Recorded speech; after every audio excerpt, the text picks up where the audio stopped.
Good afternoon, ladies and gentlemen. Thank you very much for joining us once again in this post-lunch session. I'm hoping that we are still under the energy. It's still okay. The sleep hasn't hit in us yet. I will ensure that as soon as it does, if it does, we will awaken ourselves with a short energizer. But we do that a little later in the interest of time. Let's continue back and deep dive into our topics of discussions. Now, this next topic that we are getting into is truly reshaping the diagnostic, the diagnostic scene in India. It is now about artificial intelligence, it is about digital technologies, it is about automation, and all of this becomes extremely relevant for the PPP model and to reshape it completely.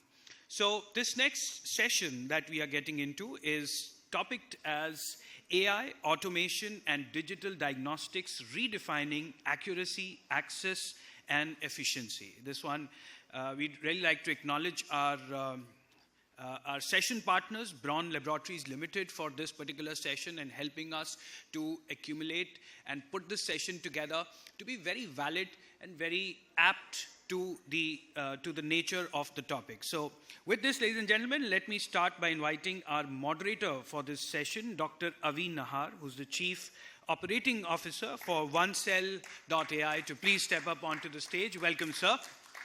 Keep your hands rolling. It will definitely bring you back into the energy and still be with us. Let me invite our panelist, Dr. Anirudh Kohli, who's the Chief Executive Officer and Head of Department for Radiology and Imaging at the Breach Candy Hospital. Thank you, sir, for being here with us and taking your time out with us. Dr. Barnali Das, Lead Consultant, Laboratory Medicine, Kokilaben Dhirubhai Ambani Hospital and Research Center. Thank you, ma'am. Thank you so much for taking out your time and being here with us. Mr. Anup Arora, Founder and CEO for IT Doors Infosystems. Welcome, sir. Mr. Naman Garg, Director, National Diagnostics Limited. Thank you, sir. Thank you very much for being here with us. So I'm going to hand over the baton to Dr. Nahar here and invite you to take this further, sir.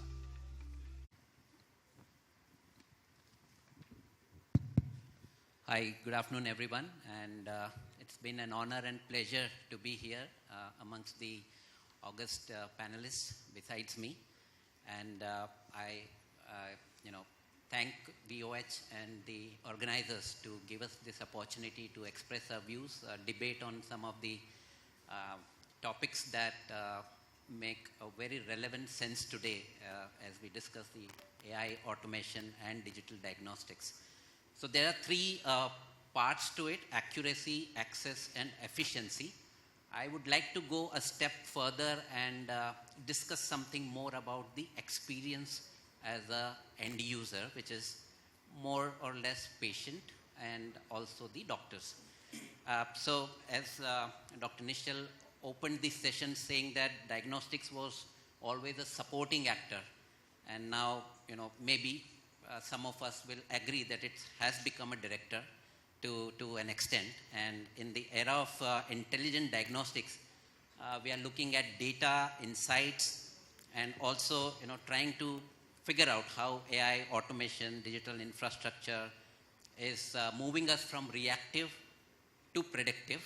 And with that context, let us welcome our panelists here. I would like to take this opportunity to welcome Dr. Anirudh Kohli. He is the Chief Executive Officer and Head of Department Radiology and Imaging at one of the legacy hospitals in Mumbai City, Breach Candy Hospital Trust.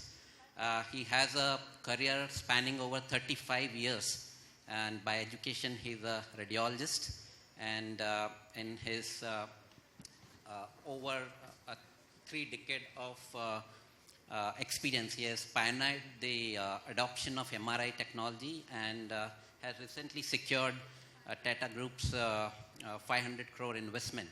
And he has an area of expertise in advanced diagnostic imaging, hospital digital transformation, and also AI integration in medical imaging. Welcome, sir. I would like to now take the opportunity to introduce our second panelist. She needs no introduction, Dr. Barnali Das. She is the lead consultant laboratory medicine at KDAH, Mumbai. And by education, she is a biochemist, but has been donning so many caps at so many forums, so many associations, that it just is an endless list.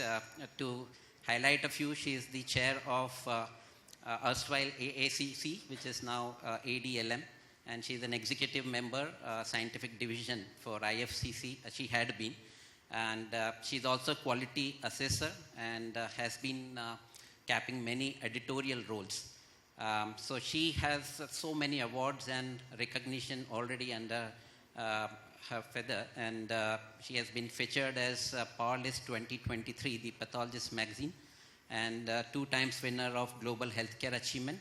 And her areas of expertise are clinical chemistry, immunology, autoimmune markers, endocrinology, and also population-based reference interval establishment for Indian populations. And of course, that comes with standardization and harmonization of immunoassays. So with these two faculties from the medical side, we have someone who is a chartered accountant by education, and very interesting, Mr. Naman Garg. I welcome you, sir.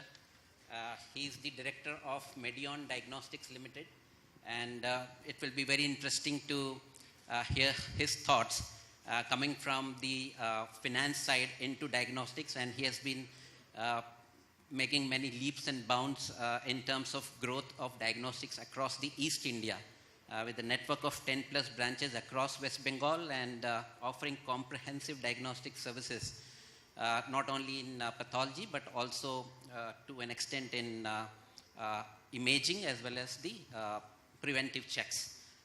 So he has a value proposition in quality. He also has his lab as ISO and NABL certified, and has been an entrepreneur for over a decade now, and has grown his unit from single to multi-location, has been a finance and operations expert for quite some time, and has been very, very visionary and passionate about leveraging the technology and executing smartly to make quality diagnostic more affordable and accessible. Welcome, sir. I now take the opportunity to introduce the man who actually builds the central nervous system of the diagnostics. So, Mr. Anu, thank you for being here. He's the founder and CEO for IT Dose Infosystems Private Limited, and in his current role, he's spearheading the laboratory information system as well as the hospital information management system. Has a vision to transform creative ideas into next generation cutting edge technologies through consistent innovation. His leadership style has been on innovation, continuous improvement, of course, making the larger social society at large at making aware by training development. He has been a collaborator in multiple industries and fostering partnerships with his company's reach. His growth trajectory has been phenomenal. Everyone who has started their own diagnostics at some point of time must have come across him. And in technology and innovation, he's delivering cutting-edge solutions that push boundaries of possibility. So with that, I have the panel here, and I'd like to introduce myself very, very briefly. So I am a pathologist by education, and I am currently heading one of the precision diagnostic company called One Cell Diagnostics India Private Limited, also called as OneCell.ai. And since this topic is about AI, I would like to now start with Dr. Anirudh Kohli. Sir, as a CEO and radiologist, you see both the clinical and financial balance sheet. So how do you, experience moving from luxury research tool, which is AI, to a clinical necessity, especially so in a high-end radiology setup like yours? Is it becoming a standard of care, or is it still a very far-fetched reality for many to access to? I don't think so. Is that on? Okay. So I don't think it's anything of a luxury. It's more that AI is an evolutionary trend. So, I mean, 10 years back, we got radiology information systems in, which did scheduling, which did, putting things in order, putting the reports in order, things like that. Then about 4 or 5 years during the COVID pandemic, we got in Ognito, which is dictation software converting, voice to text. On the equipment side, you've got more automation coming in, things like, where fracture ribs, where spine labeling. So much of automation is coming in on the equipment side, pressure measurements, value measurements, area measurements, and these are all AI driven. So I think AI is part of our lives, and it has been part of our lives. It might have caught the attention of media now, and that is why it's becoming such a big buzzword, AI. And frankly, unfortunately, 90% of the population doesn't know what AI means. To most people, AI means replacing doctors in medicine, which is totally a misnomer. It's not going to happen. Absolutely. Come what may. Absolutely. All right? You're seeing what ChatGPT is doing. It's creating more work for us than reducing our work. So, so people first need to understand what is AI. AI is basically augmented intelligence, where it's helping us in our daily routine, our daily activities. And this has been something I'm repeating as evolutionary for us over a period of time. And as and when new forms of automation come in, new form of augmented intelligence come up, which change our workflow, improve our workflow, make things faster, no doubt about it that there may be some amount of reduction in workforce at the lower level.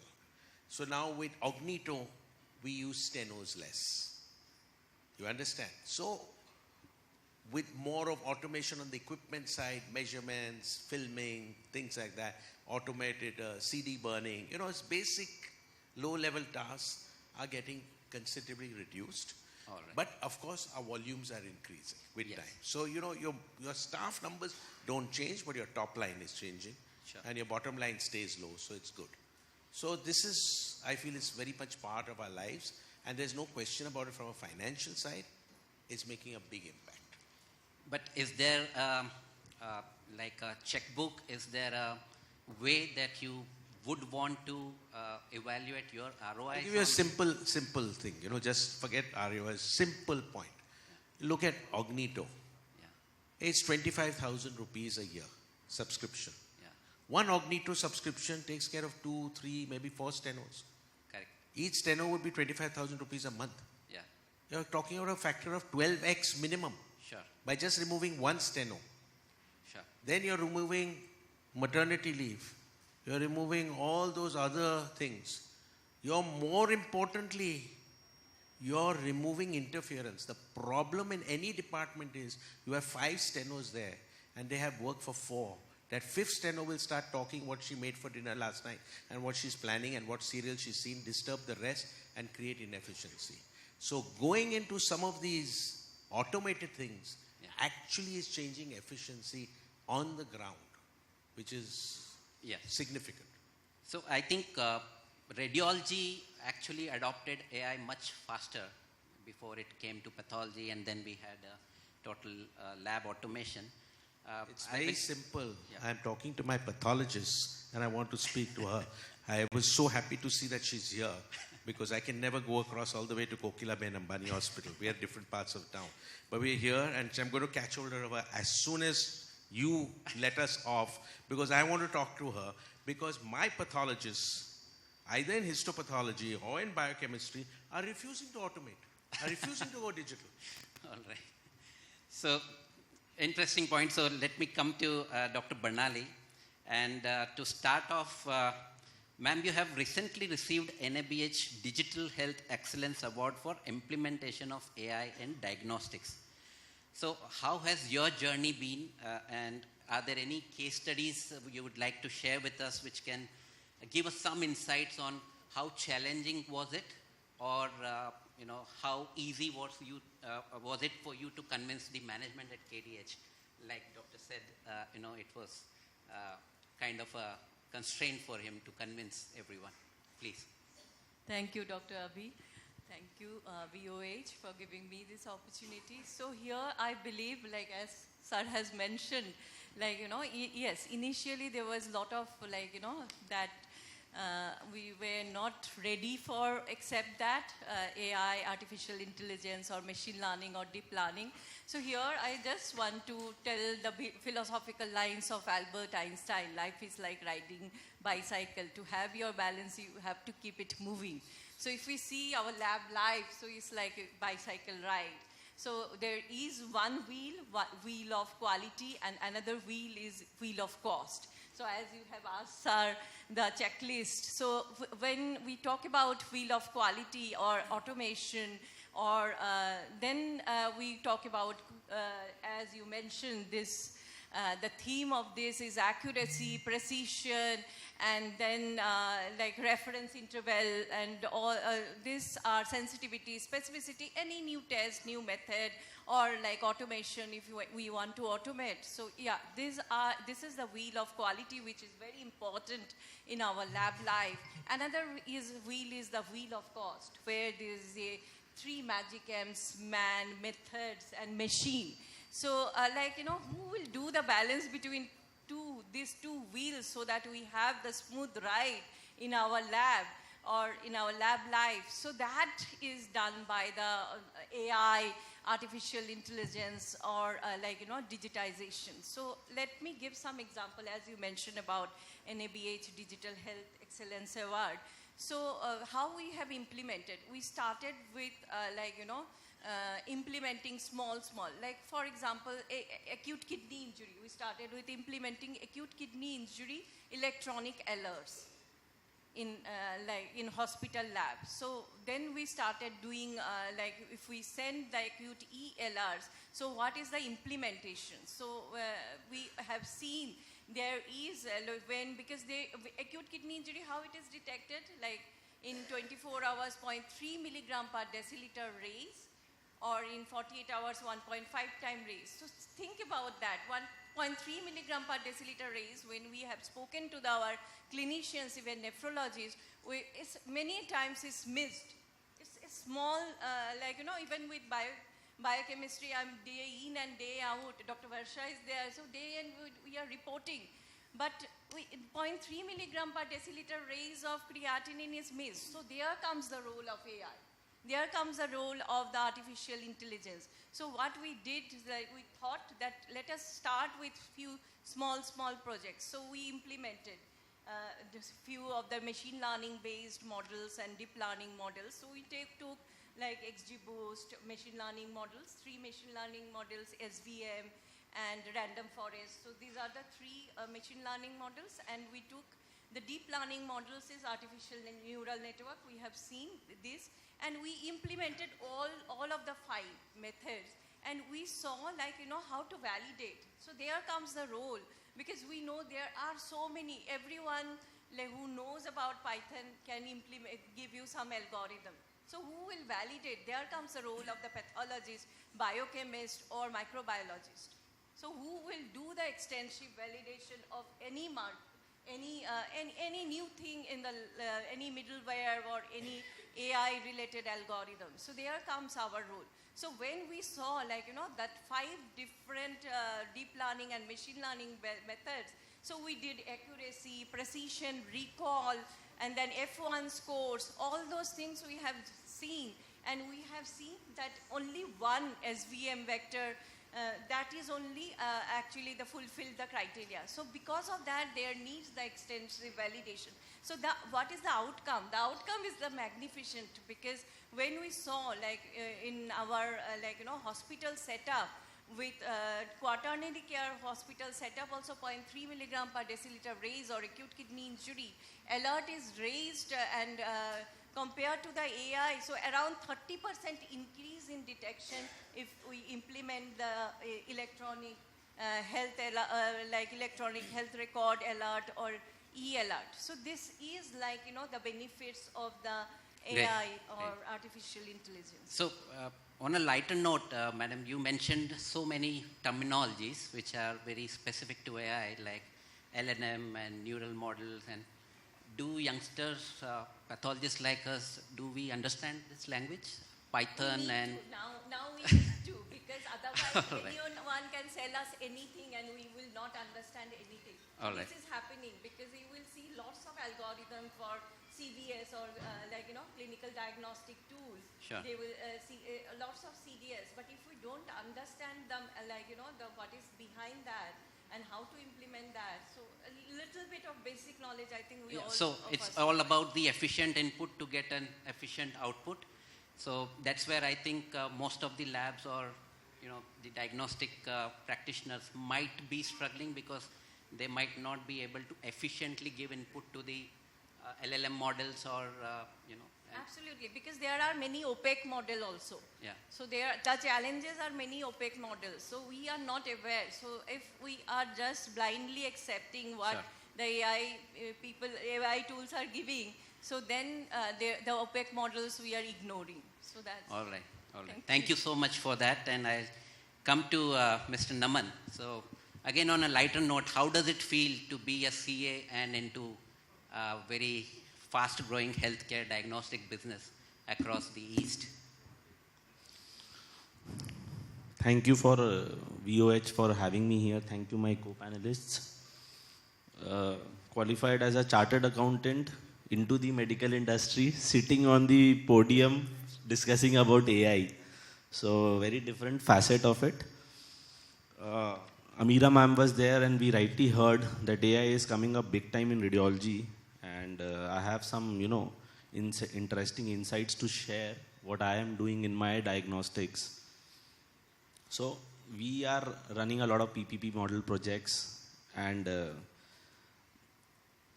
we are trying to implement AI, CT calcium score, and sir will also know by that. It's a very, very upcoming tool. So we are trying to implement CT calcium score into 4 district hospitals of Bihar. And I have been speaking to people out there in Bangalore who are developing this tool, and they say that we could never think about the fact that that East India would take up AI, and that too in Bihar, and that too in the remote districts like Begusarai, Araria and Nawada. The entire intention now, let's come to the intention कि हम CT calcium score क्यों implement करना चाह रहे हैं. So basically हम इसलिए करना चाह रहे हैं, and we are trying to collaborate with the government also. 128 slice CT scan is an ideal machine to do a CT calcium score. Now those machines cost around 4 crores. तो आप ये कभी भी नहीं सोच सकते कि अभी हमारे प्राइमरी हेल्थ केयर पे 4 crore की मशीन हम CT scan जो है वो एक डिस्ट्रिक्ट हॉस्पिटल में पुट अप करेंगे. Your finance will not work out. Now using a 16 slice scanner, you pull up the images and use an AI tool. Maybe 1.5 mm slice of thickness would be there, and उसको हम AI tool पे run करके at least एक predictive score बता सकते हैं, which will give you a probability of heart attack. I agree to what ma'am also said, that accuracy maybe right now would not be 100%, but we have seen a lot of interesting studies that maybe 10 people who had a high risk score, ultimately 4 लोगों को stent लग गया. So now coming back to the fact that AI will be used, though the use cases right now is not 100%, but you will have to start taking it right now by the horns. All right, so great point there, but as I understand you are working more towards PPP models, etc. I'll just digress you to the other aspect of the diagnostics. There are companies who are coming as an aggregator model, and they are putting a lot of emphasis on lab at home model. Do you see something of this sort as a trend in your part of the country, the East region? What I'm talking about is the omni-channel presence of the new age technology driven diagnostics company like Redcliffe, Orange Health, Tata 1mg. I think so. Things that are coming up in the West, maybe then moves to East, maybe in a little span of time, but they are already there and they are coming up big time. And East, in terms of technology, it takes a little time to adapt, but people are fast moving towards that. So today, maybe the presence would be, say, 15% or 10% of the market, but in times to come, it will be more than 40%, and we have to be prepared for that. So then in that case, who owns the patient? Whether it is the diagnostic lab or will it still be physician driven? I think so. This is very, very subjective because probably there is a market for everyone, and people who would, be there, understanding the market, understanding, what is the trend that is happening in diagnostics, how it is moving towards the wellness, how it is moving towards more preventive diagnostics, how rather local players would have, much more understanding about the local demographics, and it completely depends on, how you develop your strategy. It will not be a very, very short-term thing. It will be a very long-term thing.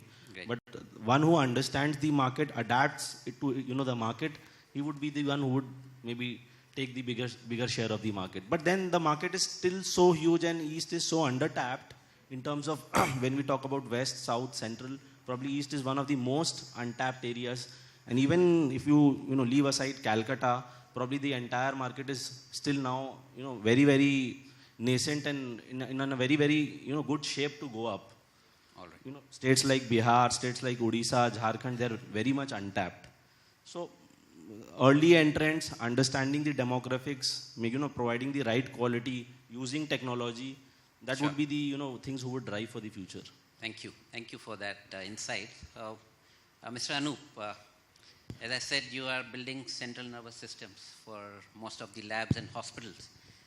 How do you think the entrance to this particular diagnostic industry, be it imaging or pathology, are you helping them to sort out their fragmented data to a more structured data?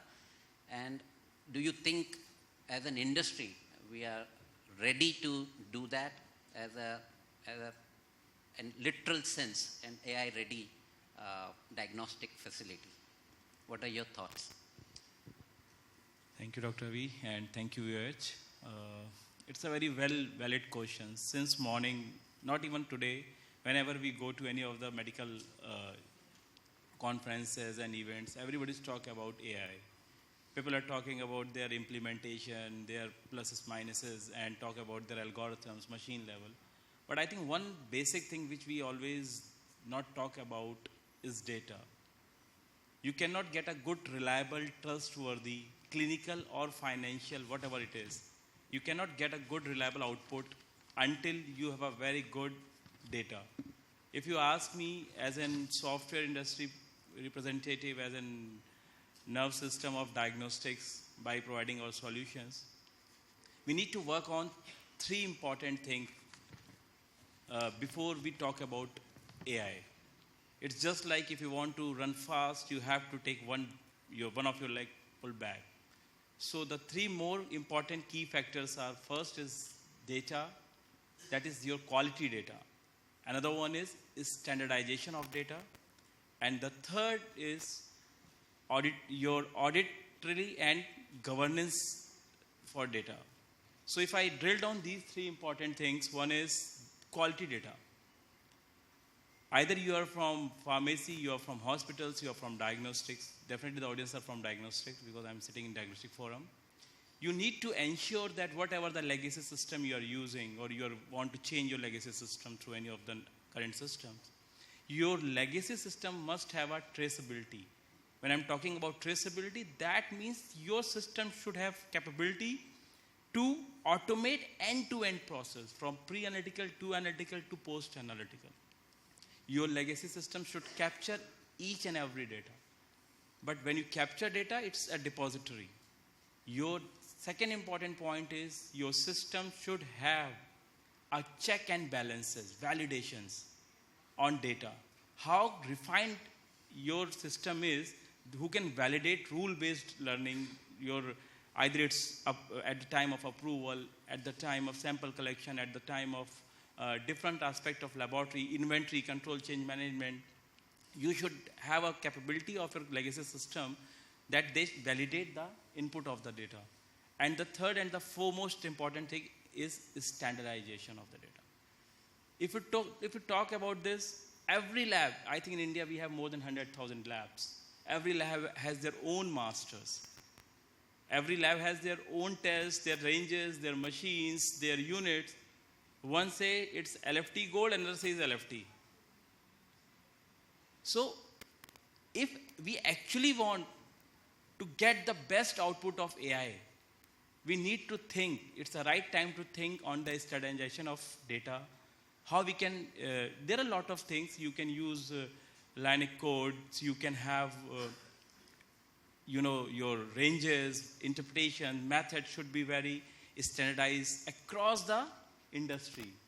I'm not saying if one lab of India, maybe let's talk about Dr. Lal, Metropolis, whosoever is, they have the best masters in place.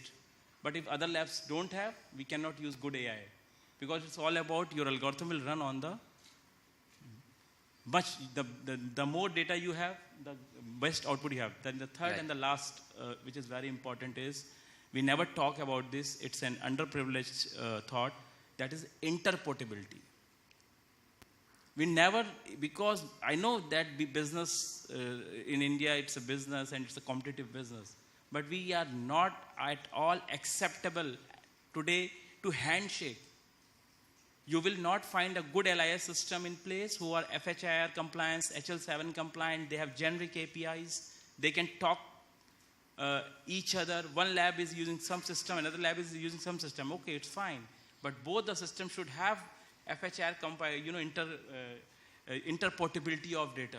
Even the government, the current government is emphasizing on ABDM, Ayushman Bharat.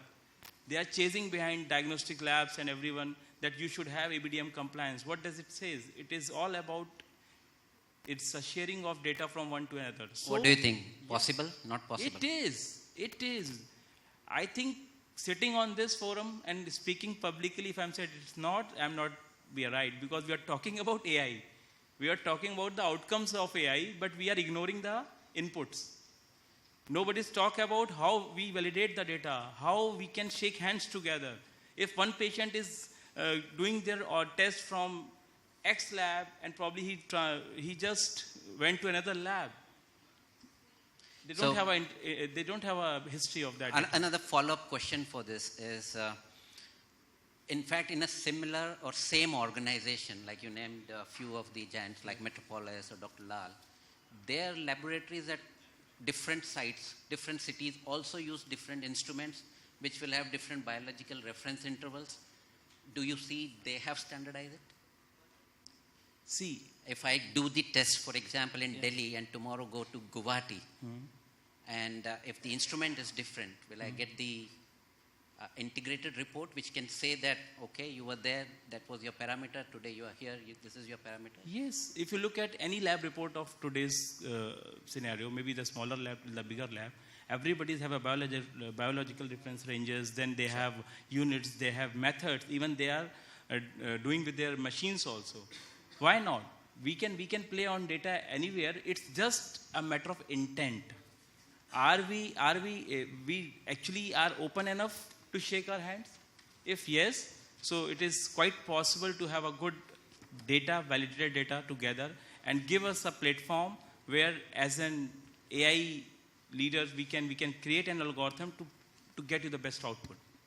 Abhi, Dr. Abhi, I just want to take from here because being a part of ICMR advisory board for establishment of reference intervals. So yes, data point of view, it looks very easy, like as you asked the question. So when we wanted to implement, it's very method specific. So suppose in the same lab, in my lab, I am using two instruments. Suppose X instrument from one, there are a lot of IVD manufacturer present. So suppose X IVD has given me this instrument and I'm running the TSH, the simplest test in one instrument, and I have another instrument I kept as a backup from another vendor or another IVD. So there is 10 to 40% variation in the TSH between these two Sure. report in the same lab. Sure. Yeah, I just wanted to bring that point. So maybe in interest of time, I'll go back to Dr. Kohli. Sir, we had heard a news recently where a lot of reports from AIIMS New Delhi facility were reported by AI. And there was a company who was reporting it. It still does. Something goes wrong. Who is to blame? Will it be the... Firstly, that's a joke. So let's leave it. Okay, it's an advertisement for QR.ai. All right. All right, it's a joke. All right, and radiologists from AIIMS itself have put out a disclaimer on Sure. it. So it's a newspaper item, which I like, as you know, the media, a lot Sure. of fake media goes around. Second point I want to just express from what he's saying is it seems that there's a huge divide, technological divide between imaging and pathology, because we have had for 2 decades DICOM in place. So with DICOM, all machines are DICOM compliant. So we can talk to any machine anywhere and everything is linked. So I guess that's why I'm surprised that there's not a DICOM equivalent, and that is quite a necessity, but I presume it would be difficult because it depends upon who's run what quality control, when and how many times and things like that. So I think those will be the challenges, and that's why there isn't a common language, but otherwise there would be. Like we have a common language. All machines can talk to each other.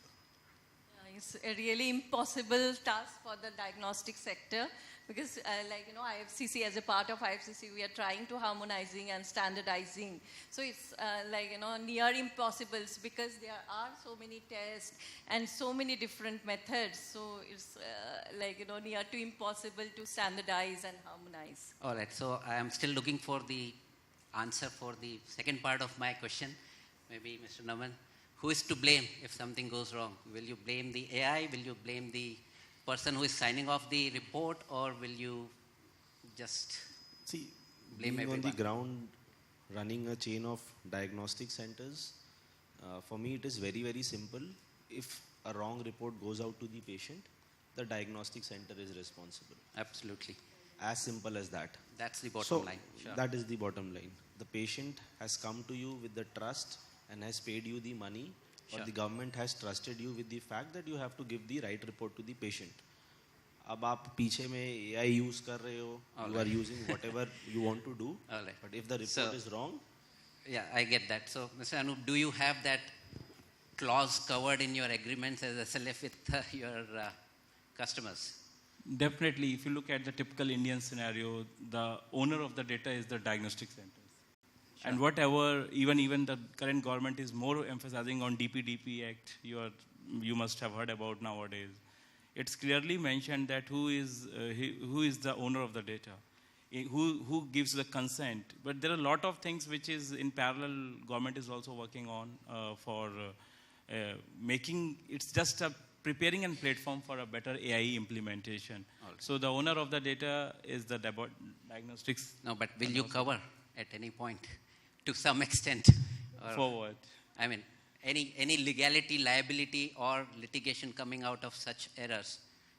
No, so it's totally goes to the Absolutely. healthcare service provider, All right, because they are the one who feed, they are the one who process, they are the one who play with the data. We are just a facilitator to give them the best output. All right.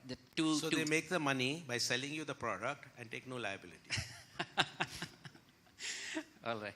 So the last two questions. One, again to Dr. Kohli, sir. Do you think this is scalable in a tertiary care public sector facility?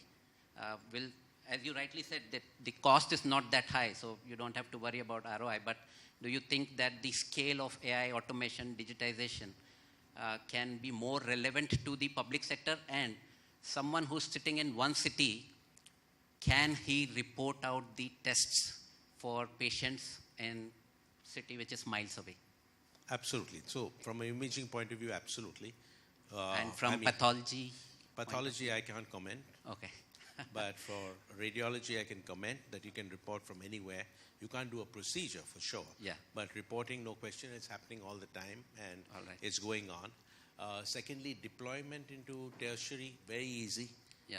Okay, and as the thing is that we have DICOM, so it really doesn't matter which manufacturer on either side, the AI side or the equipment side. And with HL7 integration, so everything is HL7 DICOM on imaging. All right. So we are very clean, straightforward and easy. All right. Mr. Naman, you wanted to. So I think so in the pathology front also, and ma'am will also agree to the fact that the adoption of AI is coming up. So now digital morphology is now becoming pretty common. So say for example, we are coming up with a lab in... But is there a regulatory challenge, or does the law allow this now? So what sir also said, that AI as a tool right now would be used as an assistant and not as a replacement. So you still need to have a pathologist, who might be sitting in any part of the country, and he or she would get the digital slides, but the reports generated by AI, but the so even if he is far from the instrument, he can still report out? Definitely, he or she can definitely report, but that will act as a supporting tool. It will not be a replacement. I think so the challenge will come when we start feeling that, it will act as a replacement. All right. If I can add, where really it's making a difference, I can say IHCs, where your scoring is so important. Yes. And I think that's where AI is making an impact as assisting the pathologist, histopathologist in the scoring, which is critical to treatment. All right. So last question to Dr. Barnali. What do you think with all this AI stepping up, automation, digitization, do you anticipate will there be a descaling of the conventional methods, which still are very relevant when you talk about QC and who does the QC of QC? Do you think there will be descaling of the manpower resources who are working in this sector with more and more automation and digitization? I really don't think, because that will really be challenge. With total lab automation and digitization, I think that will add value to the lab, like, turnaround time, then also the net promoter score and speed and efficiency. So rather than it will be like, challenge for the lab staff or the technical staff, because this diagnostics is evolving. Like, there are so many esoteric tests coming.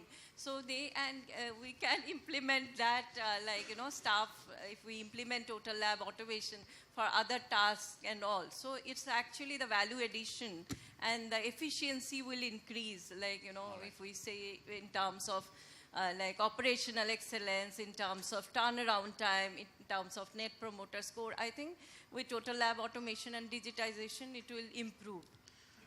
All right. So as part of the closing comment, I would just say that in all this, all we need to remember is that there is a human life on the other side, which does get impacted in some form or the other. And whether AI, whether human in the loop, whether it is augmenting, replacing, ultimately it is the patient and his or her journey of the healthcare and experience at every level, because we have lab at home, clinic at home, hospital at home, doctor at home. There's a company which has suitcase clinic.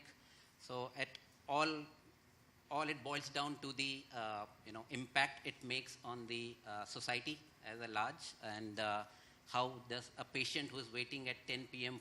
anxiously for the report gets benefited with all this automation and digitization. With that, I would like to thank Dr. Anirudh, Dr. Barnali, Mr. Naman, Mr. Anup. Thank you so much for being here, and really an honor to be moderating this session. Thank you so much. So much, Dr. Nehar, for really bringing out the topic here. I would also request you to kindly please do the honors to felicitate our panelists here as a token of our gratitude. We wish to start by thanking Dr. Anirudh Kohli here. Thank you, sir. And I'll request the other panelists to also please stay with us.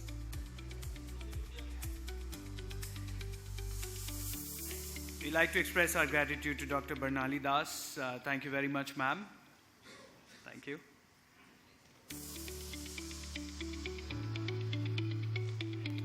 Thank you very much, Mr. Anup Arora, for sharing your insights.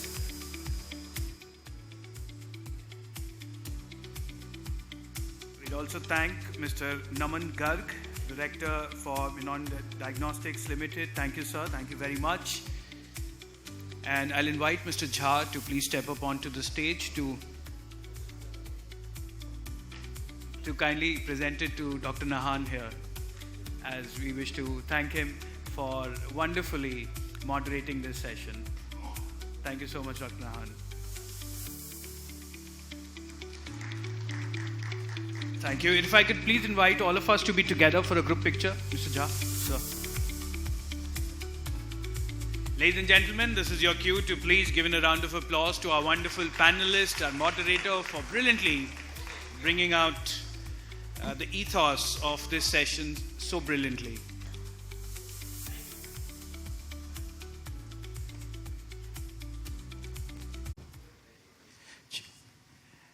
All right, thank you. Thank you so much.